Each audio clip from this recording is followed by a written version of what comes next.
Good afternoon, everybody. It's a pleasure to be here with Mark today to talk about corporate governance metrics and investment analysis. I'm Katie Beith. I'm the head of ESG at Forsyth Barr. I call myself an ESG professional. ESG stands for environmental, social and governance, governance being corporate governance.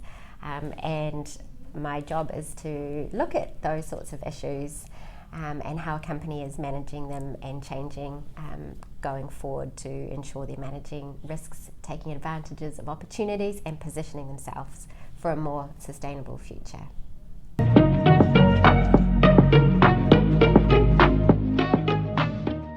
Hi, welcome to Governance Bites. My name is Mark Banicevich, and again I have the pleasure of spending time with Katie Beith. Katie, thank you very much again for your time. I really appreciate it. I love the expertise that you've got in environmental, social and governance through an extensive career in this space, both here in the UK and Australia. So a great person to speak to on this topic. I'm stepping back a little bit this time from the narrow subject of ESG into how investment analysts make decisions, investment decisions around companies, particularly around governance. And Forsyth Barr's been a company that's been around for a very long time. It has used or evaluated governance in its investing decisions for a long time. What are the most common metrics that investment analysts use to understand the qualities of a company's corporate governance? What do I look at? I'll just start with to say that there's a lot of things that go into making a financial decision and to making a decision to buy, hold or sell a company. Corporate governance is just one of very many things to look at, whether the quality of a company's strategy, how well it's functioning, its results, its debt levels, its position in the market. Exactly. There's so many things that go into real analysis of a company, and corporate governance is another kind of lens to look through and another piece of information to collect in the jigsaw puzzle. Commonly, the sorts of things that traditionally have been looked at is how a board is set up, what's the composition of the board, has the board got enough independent directors on there to challenge appropriate decisions. What about the relationships with the auditors and how long has that auditor been a relationship? Things like protection of shareholder values, things like if a company capital raises, are they doing it in a way that's appropriate to all shareholders? There's really a lot of things in the corporate governance arena, and it's sort of as long as a piece of string, really. Well, where do the investment analysts source the data for these metrics? There's lots of data available in annual reports now. There's always corporate governance, especially of the big, large listed ones. And there's requirements as well. So you've got the NZX code, you've got the FMA handbook, driving good corporate governance. You've also got the New Zealand Corporate Governance Forum and their best practices. So there's plenty of the standards tools. that they've got to be held to. That's right. It's clearly defined. So a lot of the data then is sourced from the annual reports. Annual reports, yes. That's where we find a lot of data these days, and particularly around corporate governance setups of companies. Right, and as is common, I guess, in most countries, the listed companies have probably got more information available than the unlisted companies. Right. Is governance quality better measured through quantitative data or through qualitative assessments? A mix of both, I would say. Quantitative data gives you some of the story, but not all. And the contextual information around that quantitative data is just as important as the actual data itself. And then I think, more and more, sort of particularly with the research we've done recently on how New Zealand companies are governed, it was really interesting working with the analysts about how much they pick up on signals in the boardroom like body language or eye contact. I know those sorts of things are all add to how you might think the corporate governance of an organisation is functioning, and whether it's functional and going well. So right, there's a lot sort of qualitative measures around the culture, around the boardroom. all sorts of things. Yeah. Wow. And I'd love to actually talk to you a little bit more another time if we can around the research as well, because that was very interesting. What is the strongest evidence you've seen that good governance drives better financial performance or financial returns? There is quite a lot of research around about that. I think like where I sort of end up putting my time is really when things blow up and looking at what went wrong, and sometimes it's fundamental corporate governance problems that may well have been the cause, whether it's I'm talking about some of those big US blow-ups back in the early 2000s, the Enrons and the Tyco, the Parmalat, European company, and often there's some relationships on the boards, or things have been hidden, and and then you have a look at what went wrong and why, and you can generally unpack and pin it down to some. Quite often in those, yes, that's right, or changes in accounting practices, or all sorts of things that kind of give you signals that things went right. In your experience, you're getting more the other way, that bad performance is sometimes driven from poor governance practices. That's right, and I mean, how do you measure risk mitigation? In a way, like it's how do you keep, how do you measure a risk that's been avoided? It's a really difficult thing to do. So when things are going well for companies, and we're really comfortable with their governance arrangements and setups, and the strategy, and their doing what they say they're doing, and their numbers are coming in line with what they predict and expected, and when there's nothing kind of hidden or uncertain, that's a great place to be. I think it's when disappointments come out, or unexpected things that we weren't ready for, or feel we should have had an indication of and didn't. Those are that's when we go digging and try to understand what's wrong. I understand that. When I work with businesses, or when I'm talking to audiences about this stuff, quite often I will say that when things are going well, companies don't tend to fail. Companies tend to fail when something comes and blindsides them, and they're not prepared for it. They're not good at managing or identifying or mitigating that risk. Yeah, or being able to change when they need to, or adapt, or absolutely. Which governance red flags are most predictive of poor performance or higher risk? You mentioned before the idea of independence on a board. What are the sorts of things that you would see in the data and say, that's something we should be careful of? Because there are so many governance indicators that you kind of collect and that make up a general well-performing board, it's not necessary, and there's also, and it's not always, there's not necessarily one or two things. It's more like a culmination of things, but also, and particularly in New Zealand, when we're a small market with a limited pool of directors, it's not always the case that good corporate governance equals strong performance either. So there's always exceptions to that rule. So this is when the contextual and the qualitative side becomes really important. If a company is not operating at corporate governance best practice, do we understand why, and are we comfortable with those reasons, and do we have confidence that those reasons are fundamentally there and driving the company forward? Right.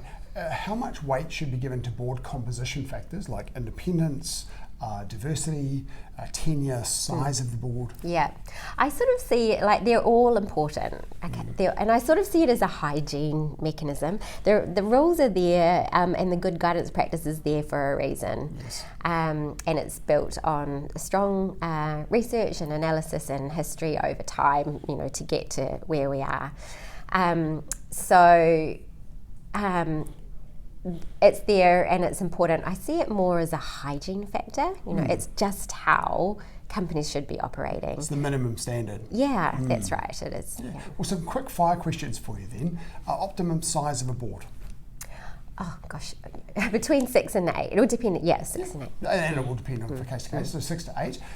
And independence. What portion of the board would you expect to be independent? Majority. The majority of the board independent. What do we mean by diversity, and what would you expect to see? Diversity is a really interesting one, especially right now. There's a lot of politicisation around the use of the term. For me, it's really about diversity of thought on a board, and is there enough independence around the table to challenge those decisions? Is there enough knowledge around the table, particularly, especially important in really scientific or technical areas?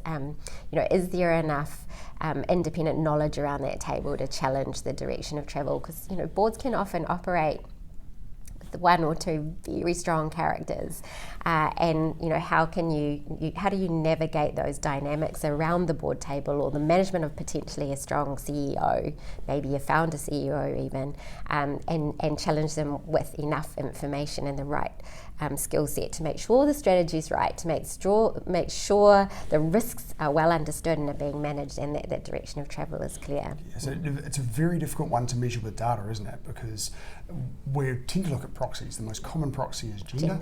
And then ethnic backgrounds, the professional background, these sorts of things can be looked at as well. But again, there's still proxies for how diverse the thought is. I think it's really interesting conversation right now, because it's quite common practice for boards to put a skills matrix in their annual report, which ticks the sorts of skills we're at. But I think corporate governance needs to evolve is, that's great that's there, we can look at it, but it doesn't actually tell us how long ago that director got that piece of knowledge or education. What's the depth of that capability? That's right, and have they kept it refreshed over the years? Are they in their 60s, and are they referring to a degree they got 40 years ago? Has it been kept fresh and up to date? And the other piece is looking ahead. And there's a huge amount of uncertainty on the horizon, and more things that companies need to manage, whether it's climate disclosures, whether it's AI, whatever it might be. How are boards ensuring that they have the right people at the table to look at those major future trends that can be a real disruption to business? Yeah, absolutely. The last quick fire question: tenure. There's some again, it's well defined, and again, it's a hard one, because although there's good practice standards, sometimes take Warren Buffett, right? you want him at the table and leading that organisation, and there's other examples in New Zealand like that. So I think when tenures get stretched too long, and what you really want to know is succession. Like how is the business planning? Should something sudden or untoward happen, and is there the depth in the organisation that you aren't so reliant on this kind of key person? Right. Do current disclosures give investors enough insight into governance quality? There's a lot of information. I think what a challenge is actually finding the time to decipher it. It is finding that, and then if it all looks pretty good, which it often does, when you interact, because shareholders often interacting with, it's large institutional shareholders always interacting with company management. Are we getting the signals from the companies to back up that good corporate governance is in practice, or are there signals that are worrying us a little bit or niggling away at us? And then if you get that sense, finding the time to dig in and explore and unpack what it is that you think might be going on, and then being able to sort of talk to the company about it over time. So there's no one solution here or one fix it. It's very much a living, breathing, evolving, situation. Yeah. Pay the experts for their help. Which governance metrics do you expect will become more important over the next 5 years?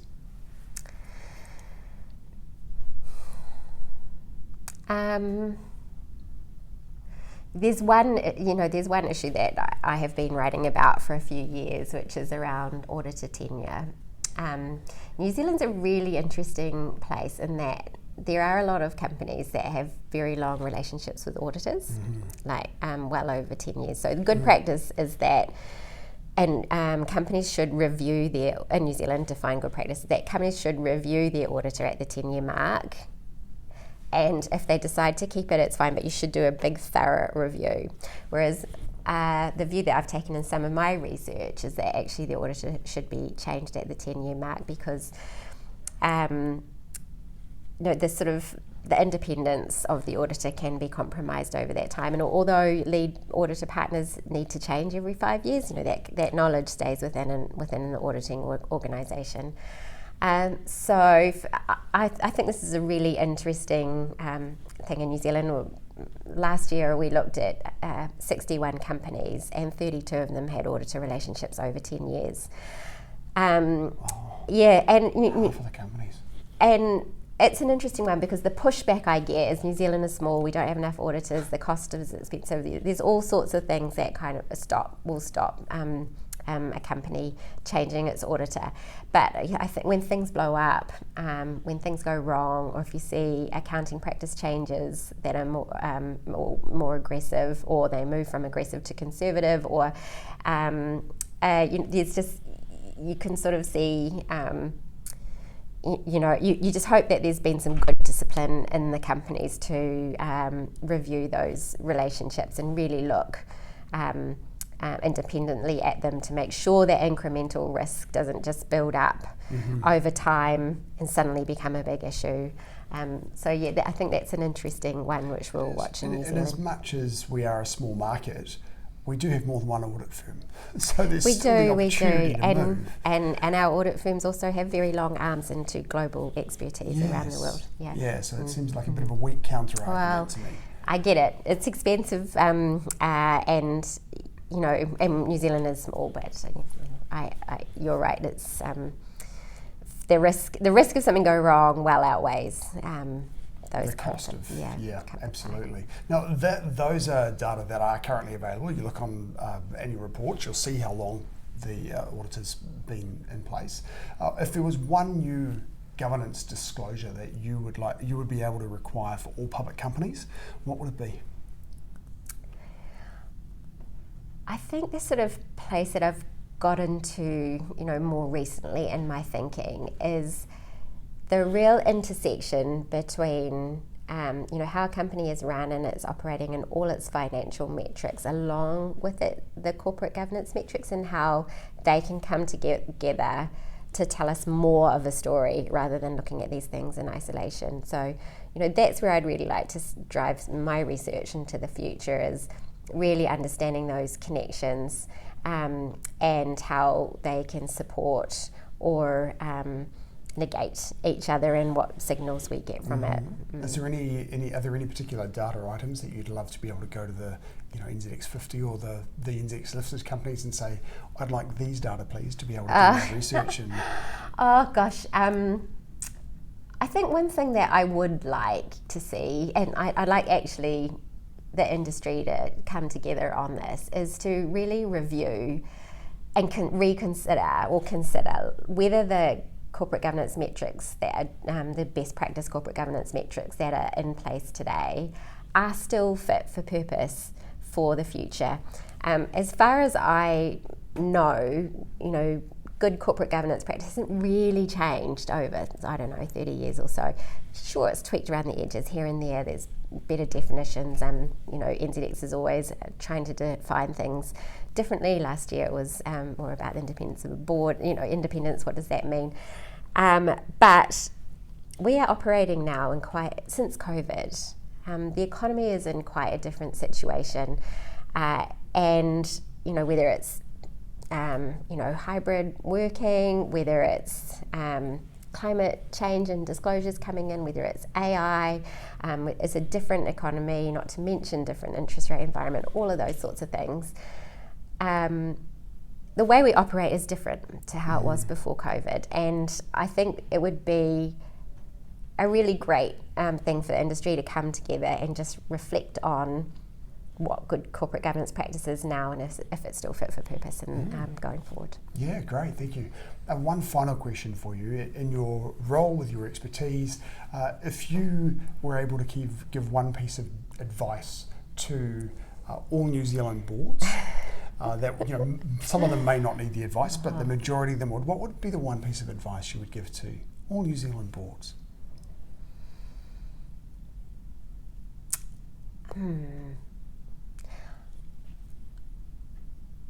I'd probably really like to see a more constructive relationship with shareholders, and I know that's hard, so we do a lot of guessing. We don't sit around the board tables, but we pick up a lot of signals. To be a fly on the wall sometimes, but in a board discussion.